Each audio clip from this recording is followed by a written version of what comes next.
জুলাই গণঅভ্যুত্থান থেকে শিক্ষা নিয়ে দেশের সকল রাজনীতিবিদকে দায়িত্বশীল এবং জনমুখী রাজনীতি করার আহ্বান জানিয়েছেন শিক্ষামন্ত্রী এহসানুল হক মিলন।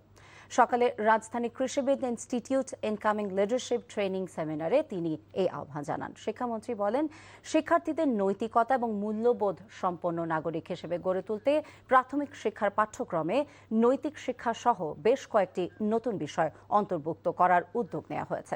তিনি জানান, ডিজিটাল পদ্ধতিতে নকলের বিরুদ্ধে আগে কোনো সুনির্দিষ্ট শাস্তির বিধান না থাকলেও বর্তমান সরকার তা আইনের আওতায় এনেছে। শিক্ষামন্ত্রী বলেন, শিক্ষার্থীদের যুগোপযোগী এবং দক্ষ মানব সম্পদ হিসেবে গড়ে তোলা গেলে বাংলাদেশ ভবিষ্যতে বিশ্ব নেতৃত্ব দিতে সক্ষম হবে।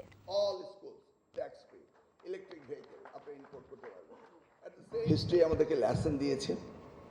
আমরা জুলাই 24-তে আমরা দেখেছি যে দেশের অবস্থা কি হয়।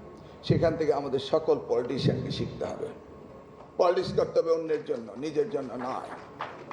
এই শিক্ষার পরও, ওই জুলাই 36-এর শিক্ষার পরও যদি বাংলাদেশের জনগণের পলিটিশিয়ানরা শিক্ষা না নেয়, তাহলে আমি জানি না কি হবে আগামী ভবিষ্যৎ।